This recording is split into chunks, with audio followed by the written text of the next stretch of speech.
Bom dia, irmãos, bem-vindos no nosso culto de domingo.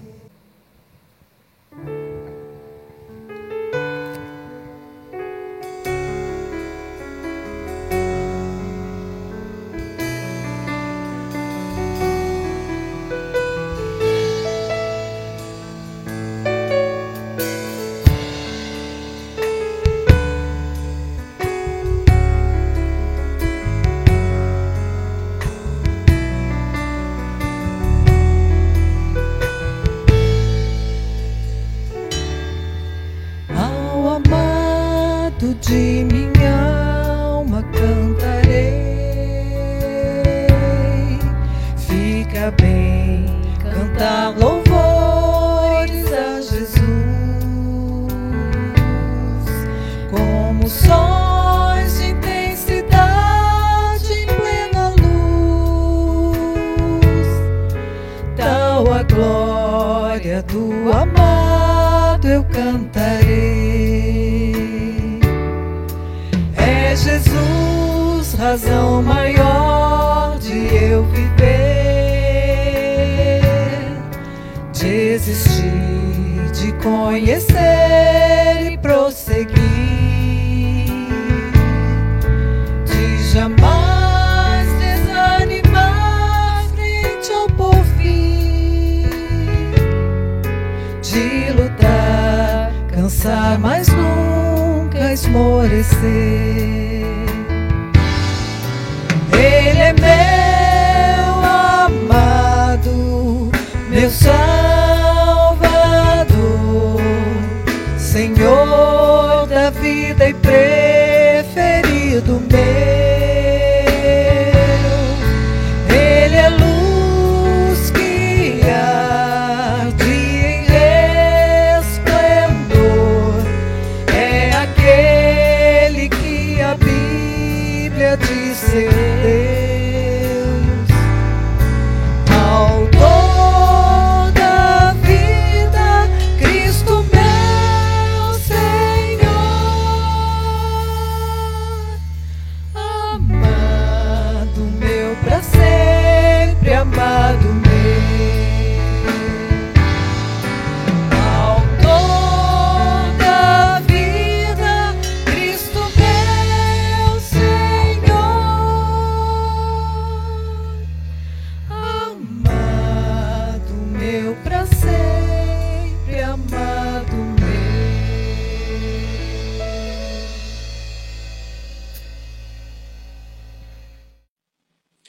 Este é o dia que o Senhor fez, alegremo-nos e regozijemo-nos nele.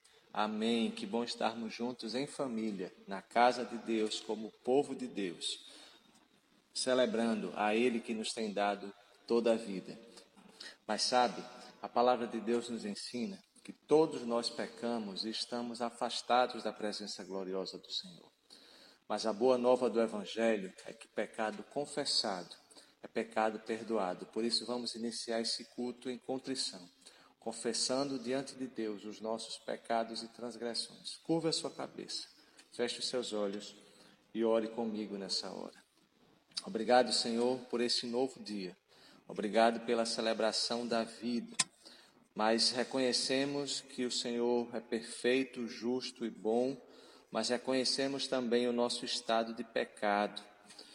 Por isso, Senhor, perdoa-nos por pensamentos, palavras, ações ou omissões que tenhamos entristecido o Teu Santo Espírito.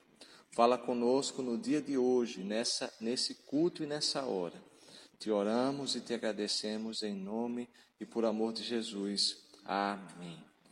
E eu gosto quando o apóstolo João diz assim: filhinhos, os vossos pecados estão perdoados, graças ao nome do Senhor Jesus. E com esse perdão de pecados, com gratidão no coração pela vida do nosso bispo também, vamos entoar o nosso Kyrie, em seguida continuar louvando ao nome do Senhor.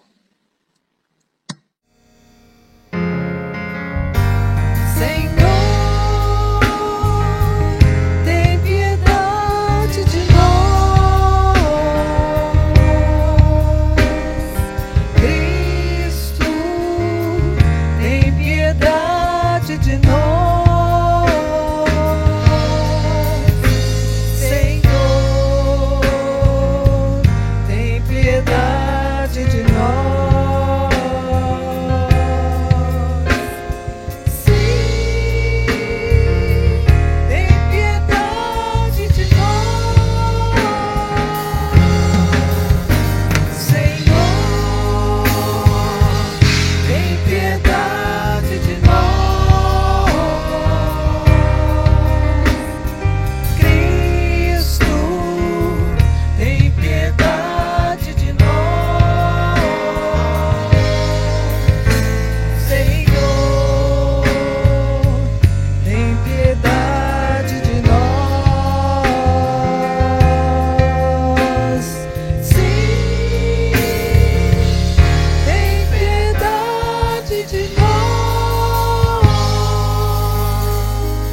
continuar louvando o nome do Senhor. Amém.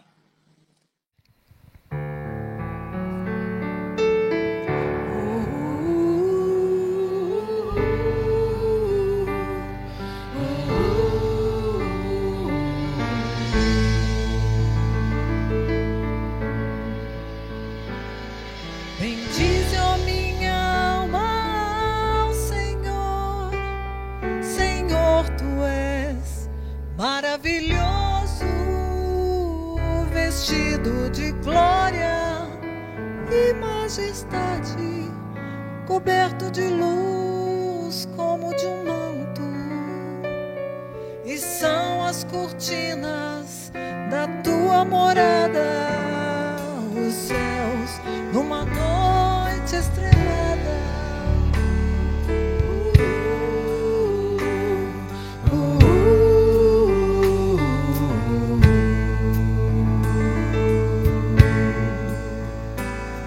Bendize, ó minha alma, ao Senhor. Senhor, Tu és maravilhoso, vestido de glória e majestade, coberto de luz como de um manto.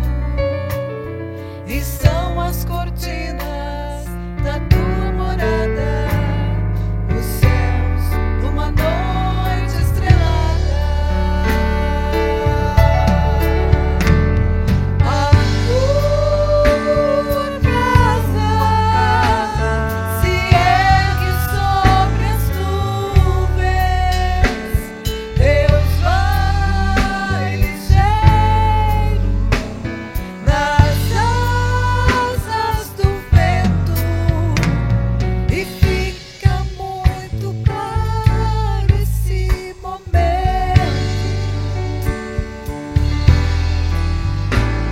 Com jeito tempo inteiro te adorar.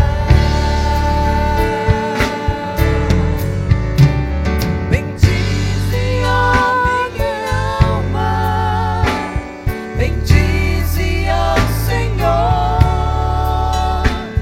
e toda a minha vida proclame seu amor. Bendize, ó minha alma, bendize ao Senhor, pra sempre penhorada ao seu imenso amor. Bendize, ó minha alma, ao Senhor. Senhor, Tu és maravilhoso.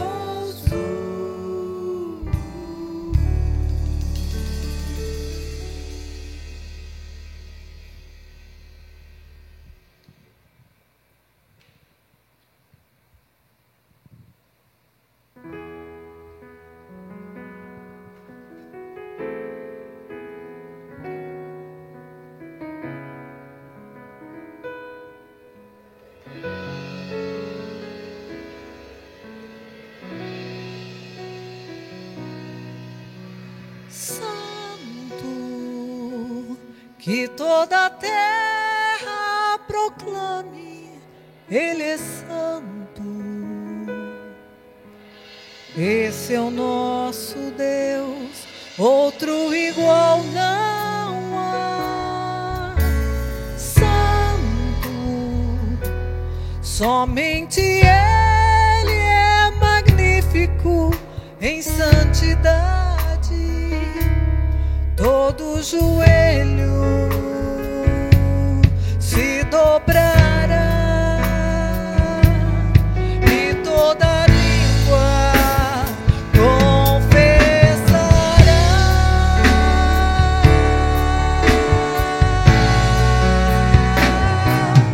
Ele é santo,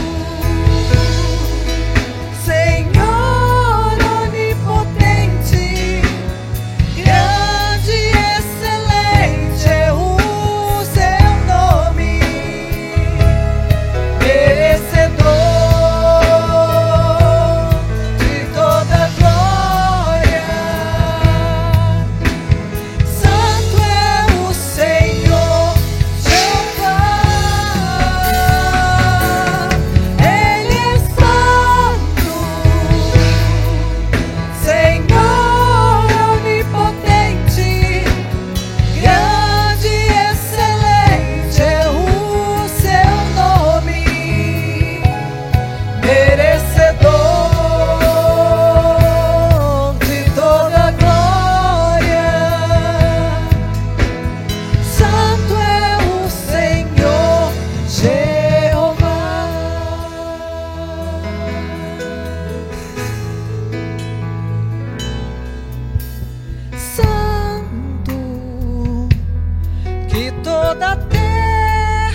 Quero desejar a todos vocês que estão me vendo, assistindo este culto, um domingo abençoado, um domingo de muita paz, um domingo de vitórias na vida, um domingo de progresso no relacionamento com Deus.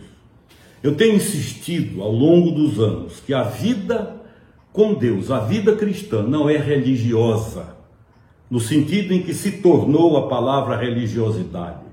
É relacionamento, é filho e pai, pai e filho. São pessoas que se amam, um Deus que nos conhece muito mais do que nós nos conhecemos, muitíssimo mais. E eu quero nesta manhã falar, porque eu tenho certeza que há muitos que me veem agora, que estão acompanhando esta palavra, que poderiam dizer: bispo, o que é que está acontecendo? A vida que eu tinha não era boa, a vida que eu vivia não era, confesso, reconheço, uma vida muito agradável, não era uma vida de facilidades. Mas agora, depois que eu me entreguei ao Senhor Jesus, depois que eu decidi caminhar com Deus, a coisa aparentemente piorou. Eu estou sofrendo, são agonias, são lutas, até parentes que não me entendem, amigos antigos que desapareceram. E eu fico olhando para trás e me pergunto às vezes, embora tenha a convicção de que tomei a decisão correta, o que é que está acontecendo? Eu quero nessa manhã trazer uma palavra de certeza, de conforto e de esperança àqueles que podem olhar para mim e dizer: eu me converti há tanto tempo. E para ser sincera, olhando nos olhos do Senhor, eu preciso dizer: a coisa parece que piorou, ficou mais difícil, são lutas que eu nunca tive. Às vezes me dá vontade, bispo, de voltar. É a você que eu quero falar. No capítulo 5 de Êxodo, versos 22 e 23, e no 6, capítulo 1, a Bíblia diz assim: você sabe que o livro de Êxodo trata exatamente do êxodo, da saída, da libertação do povo de Israel do cativeiro egípcio, que durou em torno de 435 anos. E agora o livro da saída, da libertação, do escape, da vitória. No capítulo 5, versos 22 e 23 está escrito: então Moisés, tornando-se ao Senhor, disse: ó Senhor, por que afligiste esse povo? Por que me enviaste? Porque desde que me apresentei a Faraó para falar em teu nome, ele tem maltratado este povo. E tu de nenhuma sorte, Moisés dizendo a Deus, e tu de nenhuma sorte livraste o teu povo. Disse o Senhor a Moisés: agora verás o que eu hei de fazer a Faraó, pois por mão poderosa os deixará ir, e por mão poderosa os lançará fora da sua terra. Eu quero lhes falar sobre 3 etapas da vida desse povo de Israel, que são exatamente as 3 etapas da vida de um cristão convertido, genuinamente cristão.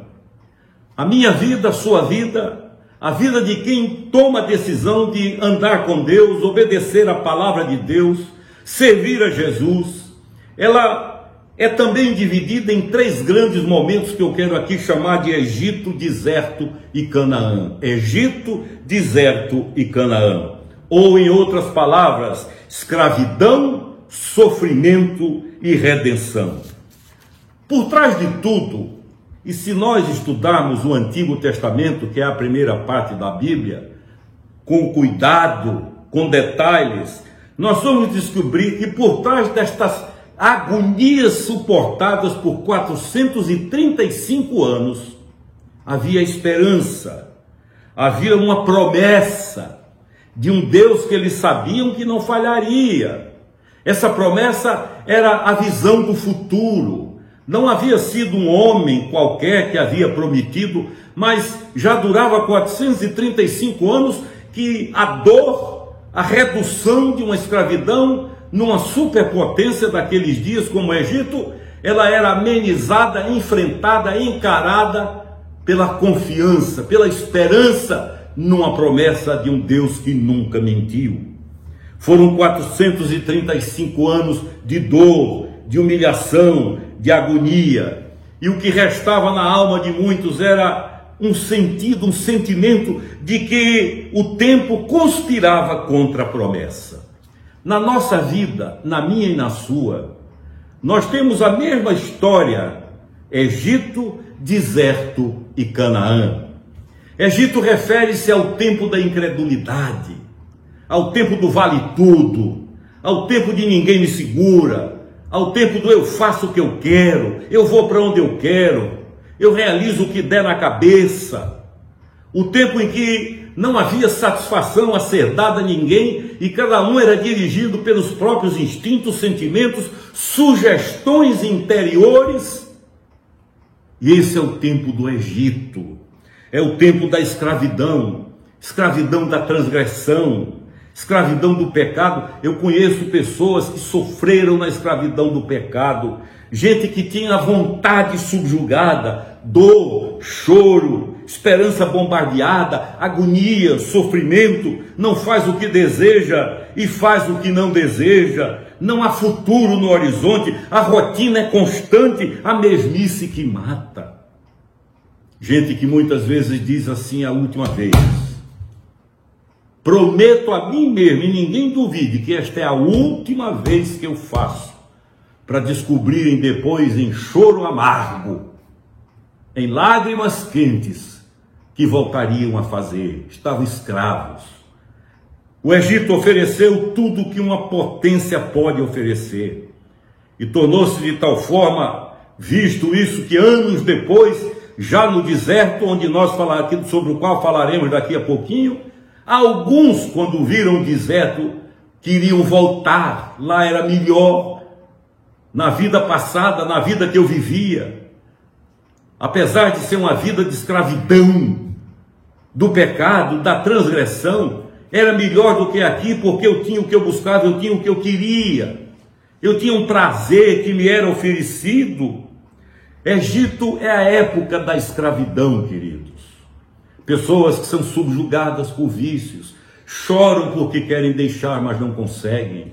Pessoas que são subjugadas por dependências variadas, que pedem, clamam de algum jeito que sejam ajudadas, para que sejam ajudadas e não conseguem. Pessoas que quase morreram por essa dependência. Eu conheci muitos dependentes que queriam sair do tóxico, da droga, sair de vícios, do álcool, sair de situações repetitivas que não dependiam mais de um sim ou do não, eram programadas, aparentemente programadas, se instalaram no cérebro, tomaram conta da alma, e como diz um amigo meu, após alguns estágios da transgressão, ninguém precisa mais de pecado inspirado, de tentação. Tentação é dispensável, porque parece que aquilo aloja-se no cérebro e há uma programação que naquele dia, naquela hora, as lembranças voltam e as transgressões são cometidas outra vez.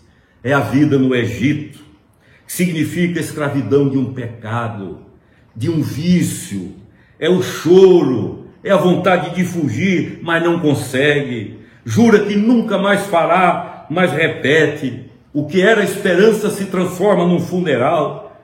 As frases começam a surgir de forma sistemática. Não tem jeito, sou isso mesmo, nasci assim, sou assim, vou morrer assim. Entendi errado esse negócio de evangelho que eu estou aspirando, querendo, de vida com Deus, eu entendi tudo errado, acabou, vou me conformar, sou isso e assim serei até o fim da minha vida. Eu conheci pessoas dependentes químicas que quiseram sair e lutavam e não conseguiam. Eu conheci pessoas dependentes, tive um parente que perdeu uma fazenda num jogo de baralho e sofria. Dizia que era a última vez, que não faria mais, que aquilo ia acabar e nunca teve a sensação de que nunca acabou e começou a dizer para si mesmo: eu sou isso, nasci assim e não tem jeito. Conheci jovens, uma que frequentou a comunidade, hoje é uma serva de Deus, mas foi uma garota da noite, uma moça de programas na zona sul do Recife, que viveu todas as transgressões possíveis e imagináveis. E me contou que às vezes tinha vontade de deixar, queria uma nova vida, queria ser uma pessoa honrada, queria ser mãe, queria ter filhos, queria ter um lar. Até que um dia descobriu que não tinha força para isso. Ela me contou que numa madrugada ajoelhou-se, deu um soco, deu um murro na cama e disse a Deus: não quero mais, não consigo, nasci assim, sou assim, vou morrer assim. Entrego os pontos em lágrimas, em lágrimas. E ela testemunhou e ainda está por aí para testemunhar que foi a última vez que disse a Deus. E a vida mudou, nasceu de novo, hoje tem um filhinho, é uma bênção muito grande. Queridos, o Egito é o tempo das satisfações temporais. Ninguém vai dizer que é ruim, porque se fosse ruim não ficava.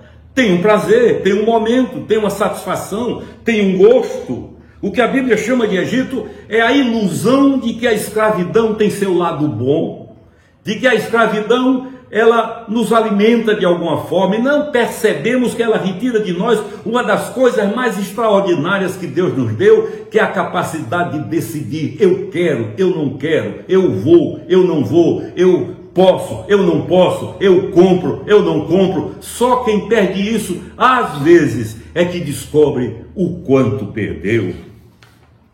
O deserto, porque eles são libertos do Egito.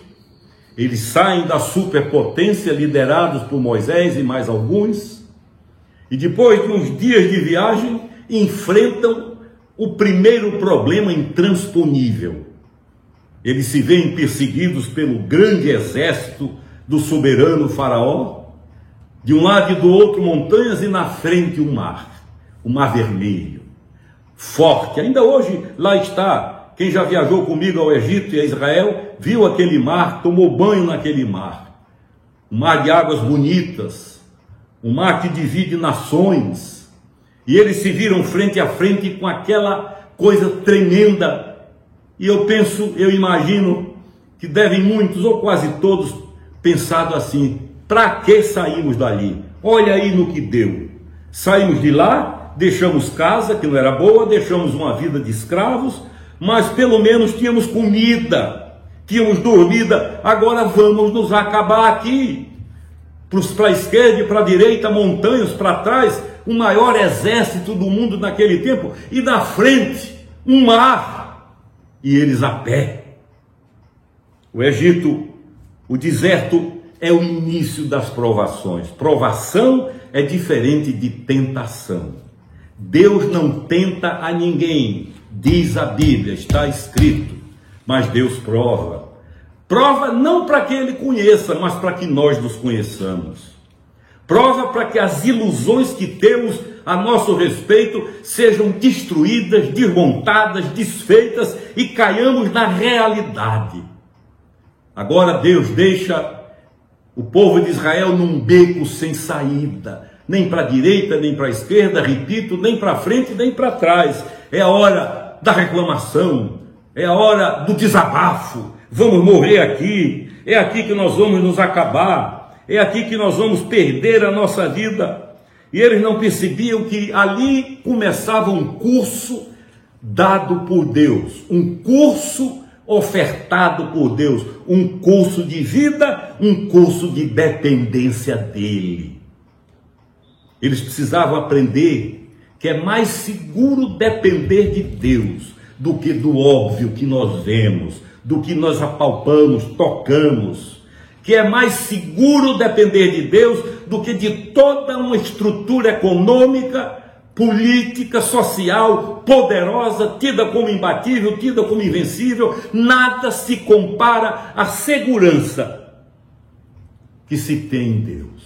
Mas o deserto foi essa escola. Foi ali que eles aprenderam.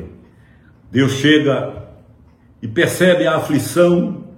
Moisés pergunta: o que vamos fazer? E a resposta de Deus, sinceramente, se fosse dada a um de nós hoje, possivelmente iríamos dizer assim: o senhor está brincando comigo, Está me achando com cara de quê? Não posso ir para a direita, não posso ir para a esquerda, não posso ir para trás, na frente o mar, saímos de lá, andamos 400, 300 e poucos quilômetros para morrer aqui. E o Senhor manda que nós nos aquietemos, aquietai-vos, aquietai-vos. E quando eles menos esperavam, a ordem que Deus dá, ordem é, caminhem, entrem. É nessa hora que a fé funciona ou não. Para quem duvida, iria dizer assim, primeiro abra o mar, ou arrume um jeito, que aí eu dou o passo. Quem crê, dá o passo, sem ver, sem sentir, sem precisar de outra coisa paralela, a não ser a certeza de que Deus disse, vai em frente. O nome disso é fé. Por isso que a Bíblia diz que sem fé é impossível agradar a Deus. Não é difícil, é impossível. Eu tenho dito que a ausência de fé é uma forma elegante, entre aspas, de chamar Deus de mentiroso. Aquietai-vos, já é difícil. Agora, avança. Vão em frente. E quando eles começam a caminhar, a Bíblia registra um fato hoje arqueologicamente provado, que aquelas águas se abrem. E há uns 5, 6 anos, arqueólogos descobriram em regiões do Mar Vermelho restos de carros egípcios dos dias de Faraó. Nós temos que dar o primeiro passo. O deserto nos ensina a que não devemos ficar parados. O deserto é a escola da provação. O deserto nos ensina a nos tornarmos dependentes de Deus. O deserto nos ensina que Deus nos supre dia a dia. É um dia por dia. Olha a experiência do maná, que era a comida. Milhares de pessoas que atravessavam aquele deserto. Não havia plantação, deserto, não havia nada, não havia loja, não havia armazém, não havia onde pudessem comprar nada. Para trás, a muitos quilômetros de distância, ficara a nação onde eles viveram. E agora, o que vão fazer para o dia a dia, para comer? E Deus dá outra lição tremenda, preste atenção. Nos desertos da vida, o suprimento é diário. É um dia por dia. Deus não dá suprimentos para 15, 20, 30, estou falando espiritualmente, emocionalmente. É preciso ter a fé diária, a fé de todos os dias, para crer que amanhã vai ter como teve hoje, que depois de amanhã terá como amanhã também teremos. Conhecer no dia a dia o Deus que supre. Observem 2 casos. A questão das codornizes. A fome bateu, começaram a reclamar, porque lá no Egito nós tínhamos isso, tínhamos aquilo, nós tínhamos comido, e diz a Bíblia que Deus mandou uma nuvem de codornizes, tantas codornizes que eles pegavam com a mão, comeram, fartaram-se. E a Bíblia explica de uma maneira muito interessante quando diz, comeram tanta carne que elas saíam pelo nariz, pelos narizes do povo. Aí veio o maná. O maná, diz a Bíblia, que ele era algo semelhante a um vegetal, algo semelhante a uma erva branca, pequena, que caía de manhã, eles tinham que estar atentos e recolhiam o maná. Mas havia algumas coisas que são pedagógicas para a nossa vida, para nós que sofremos a travessia de um deserto, para você que agora está no deserto e de repente não vê nada para frente. Primeiro, o maná caía de madrugada, era a primeira bênção do dia. Segundo, cada um pegava para si, para a sua família. Eu não podia pegar para você, nem você para mim. Cada um pegar para si. Isso significa que a experiência com Deus é individual. Não é porque papai ou mamãe entregaram a vida a Cristo que agora eu estou garantido. Não é. A experiência é pessoal, intransferível, como o maná. Outra coisa interessante é que não se podia guardar o maná para o outro dia. Sobrou, vamos guardar, traz uma coisa aí, roupa, vamos fazer alguma coisa para que nós possamos guardar, porque amanhã a gente não precisa acordar tão cedo. A Bíblia diz que quando a comida, esse maná, era guardado, no outro dia estava podre. Quem anda com Deus precisa de alimento diário, precisa de estar dia a dia, um dia por dia. A vontade de desistir aparece, mas a perseverança vence. São horizontes intermináveis no deserto. Quanto mais você anda, mais vê para andar. É vontade de desistir, voltar atrás e viver de migalhas, dizendo, eram migalhas, mas pelo menos tinha. Ou então brotam aquelas frases tipo, entendi errado, não é o que eu pensei, está pior do que lá. Mas é no deserto, reafirmo, que aprendemos a depender de Deus.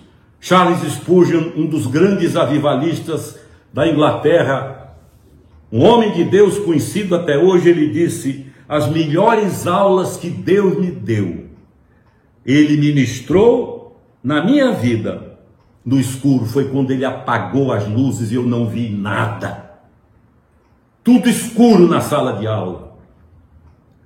Na minha vida de jovem, ainda havia curso primário, ginasial e científico. E eu fazia o científico num grande colégio e tínhamos um professor de matemática chamado Dr. Gioia, que todos nós tínhamos medo, temor dele. Sabe aquele professor? Botava mesmo para rachar, como dizem os jovens.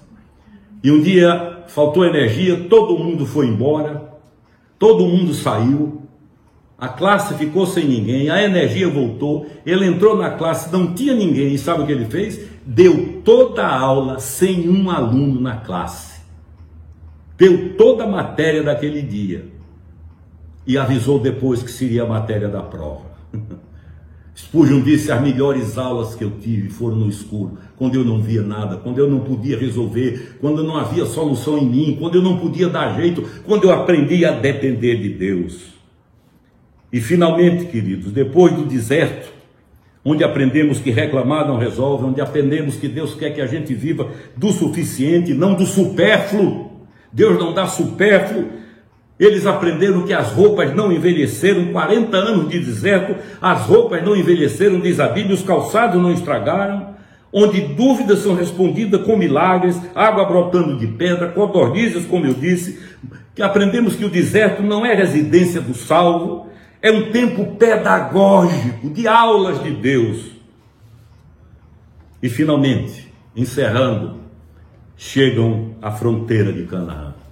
Egito, tempo da escravidão. Deserto, tempo do aprendizado. Canaã, o tempo da frutificação.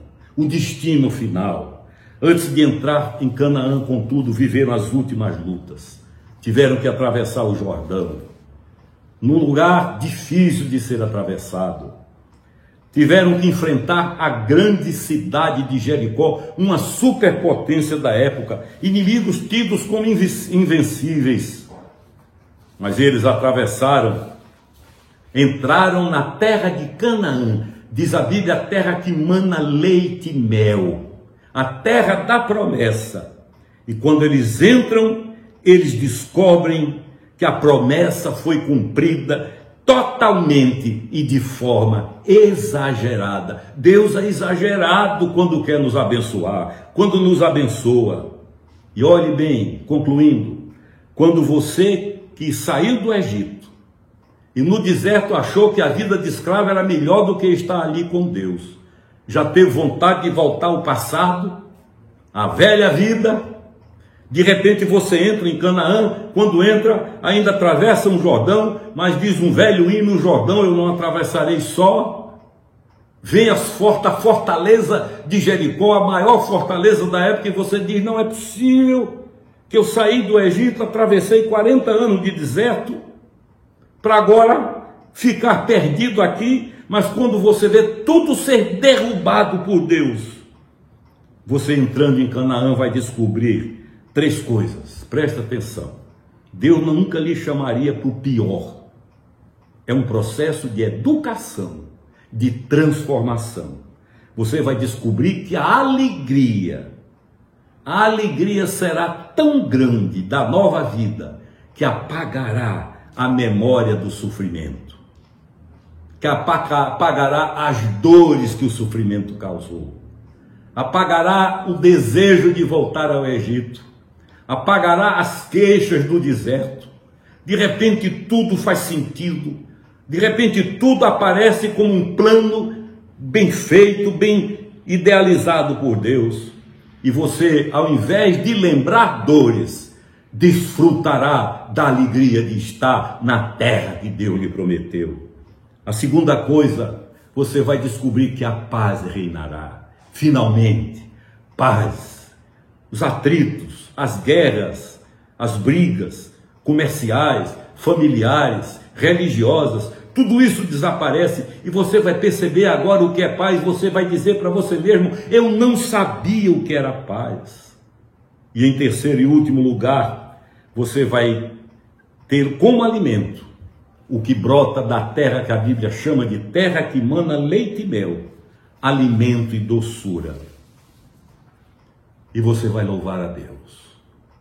Há alguns anos, o querido, amado e inesquecível Dr. Russell Shedd, falando num congresso de jovens em João Pessoa, cerca de 2.000 jovens, ele já idoso, tive o privilégio de, em alguns momentos, estar com ele. A igreja lotada, uma igreja, um templo que cabe mais de 1.500 pessoas, umas 2.000 pessoas. E ele falou sobre a terra prometida. E no final ele olhou para os jovens em silêncio e disse assim: eu tenho certeza que a minha partida está próxima. Não havia medo, tensões. Eu tenho certeza que a minha partida está próxima. Mas eu tenho certeza também que quando eu chegar lá e olhar a terra prometida, a nova Canaã, o lar celestial, quando eu olhar para tudo lá, eu vou dizer para mim mesmo: se eu soubesse tanto, por que eu não vim antes? Eu devia ter vindo antes. E deixou aqueles 2.000 jovens em lágrimas. Quem anda com Deus não morre no deserto. Quem anda com Deus não volta para a escravidão. Quem anda com Deus chega à terra prometida, a terra onde mana leite e mel, a terra da paz, da promessa, da certeza, da presença de Deus, a terra onde não há religiosidade, há relacionamento de filhos com o Pai. E você, agora eu quero trazer exatamente o que disse no início. Você que olhou para mim no início e disse: bispo, a minha vida, depois que eu me converti, passei a sofrer mais, minha família me abandonou, meu marido me deixou, eu estou, enfim, vivendo dores. O que é isso? O que é isso? Você saiu dos benefícios da escravidão, está atravessando o deserto, mas duas coisas eu garanto: nunca mais voltará para o Egito. Egito fica para trás, passou, foi-se. E você vai entrar, porque é Deus que garante. Não é pregador, não é igreja, não é denominação, não é religião, é Deus. Você vai entrar na nova Canaã, nos céus. As portas se abrirão para você e você ouvirá de Deus o cumprimento da promessa. E aqui na terra mesmo, você já viverá o sabor e o gosto dessa terra que é sua. Portanto, eu quero nesta manhã instar você a que não queira voltar para o Egito, apesar de sofrimento. Não pense que o deserto vai lhe destruir, porque você nasceu e foi escolhido para ser residente da nova Canaã. Que o Senhor lhe abençoe, alivie as suas dores, as suas lutas e encha você, que você engravide da certeza imutável de que o seu destino é a terra prometida e não há ninguém, o inferno inteiro vai impedir que você chegue lá, porque o preço foi pago. O ticket para entrar lá, quem lhe deu foi Jesus, quando naquela cruz disse: está consumado, está liquidado, eu vou chegar. E você que crê vai chegar, e do deserto, escravidão, Egito ficam para trás e vão desaparecer da memória, em nome do Senhor Jesus. Amém.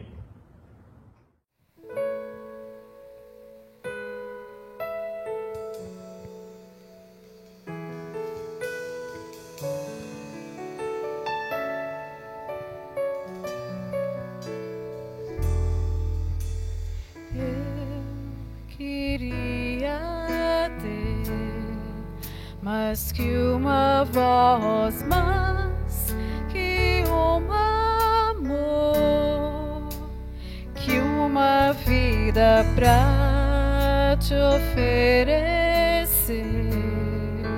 pois tu és muito mais que eu possa ter em meu ser.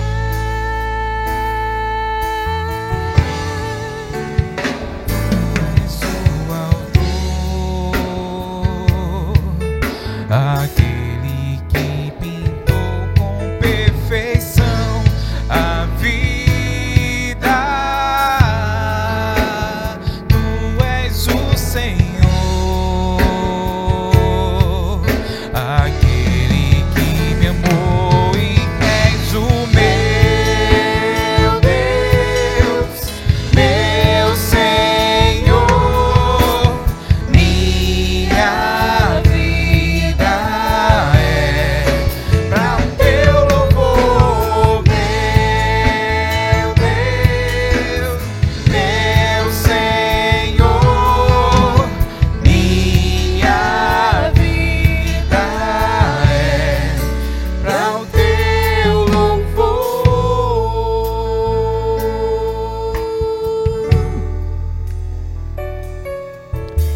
Eu queria ter mais que uma voz, mais que um amor e uma vida pra te oferecer, pois tu és muito mais que eu possa ter em meu ser. Tu és o autor, aquele que pintou com perfeição a vida. Tu és o Senhor, aquele que me amou e és o meu Deus, meu Senhor. Minha vida é pra o teu louvor, meu Deus, meu Senhor. Minha vida é pra o teu louvor, meu Deus, meu Senhor. Minha vida é pra o teu louvor, meu Deus, meu Senhor.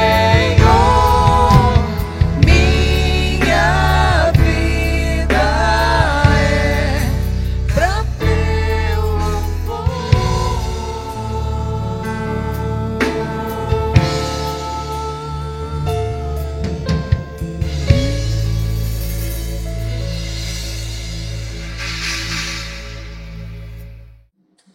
Em Provérbios 3, os versos 9 e 10, diz que a gente deve honrar ao Senhor com os primeiros frutos do nosso celeiro e as nossas vinhas se encherão repletamente. Deus é fiel e justo e Ele nos supre as nossas necessidades. Momento de dízimo e oferta não é parada de culto, mas é ato de adoração. Se você reconhece que o que tem e vem da parte de Deus e é Deus quem lhe tem sustentado, você então, em gratidão ao Senhor, retribui com os primeiros frutos daquilo que Ele lhe tem dado. Se você tem gratidão a Deus, se você reconhece o senhorio dele na sua vida, você então disponibiliza voluntariamente. E graças a Deus a nossa igreja não recebe ajuda externa de nenhuma outra igreja, nenhuma outra forma de auxílio e subsistimos exclusivamente com essa entrega voluntária dos dízimos e ofertas. As contas da igreja estão disponibilizadas aqui no canto da tela. Você pode fazer o seu depósito, a sua transferência. Isso é para os membros e congregados da Catedral da Reconciliação. Você que nos assiste como visitante, convidado pela primeira vez, não se sinta de forma alguma constrangido ou obrigado a participar desse momento. Mas se assim desejar, se for de livre e espontânea vontade, com alegria, com gratidão, sua oferta também é bem-vinda. Enquanto nós louvamos ao Senhor, as contas continuarão disponibilizadas e você pode entregar ao Senhor o seu dízimo e a sua oferta.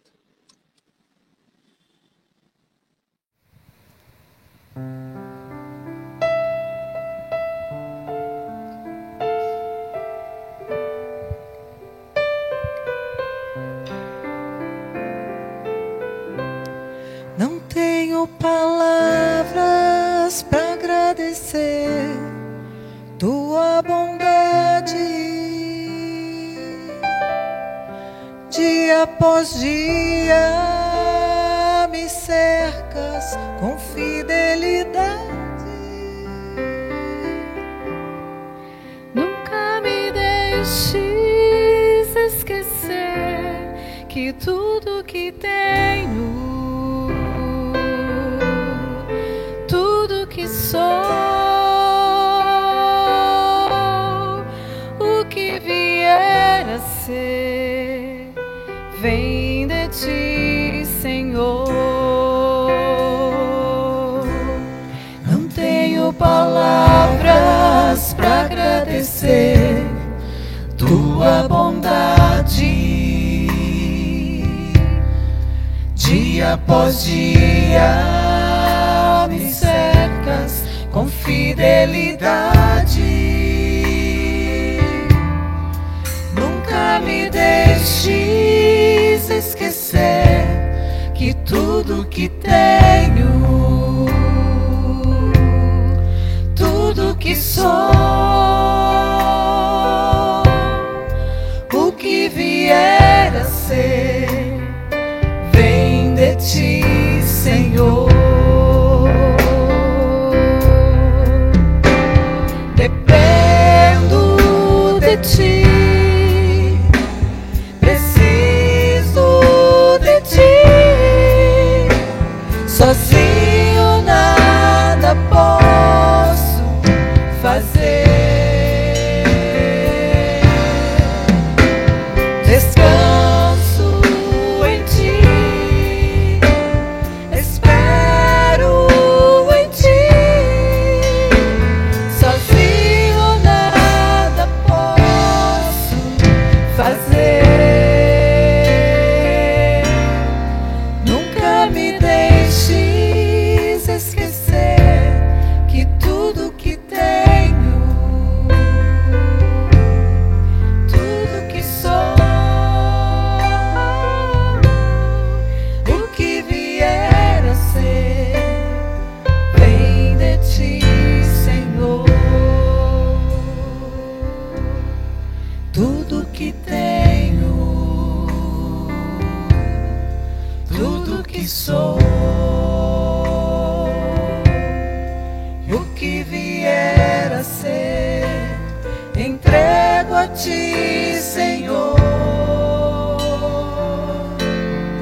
Tudo que tenho, tudo que sou, o que vier a ser, entrego a ti, Senhor. Nunca me deixes esquecer que tudo que tenho, tudo que sou, o que vier a ser, vem de ti, Senhor.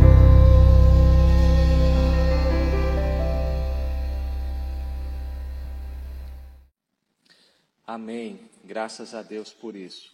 Esperamos de coração que Deus tenha falado ao seu coração na manhã de hoje. Somos gratos a Deus mais uma vez pela vida do nosso bispo, que Deus mesmo o abençoe e o recompense em tudo. Vamos fazer essa oração final e receber a bênção de Deus. Curva a sua cabeça, feche os seus olhos e vamos orar juntos. Obrigado, Senhor, por essa manhã. Obrigado porque o Senhor falou ao nosso coração. Obrigado pela vida do nosso bispo. Que o Senhor derrame graça, favor e misericórdia mais e mais sobre a vida dele e toda a sua casa.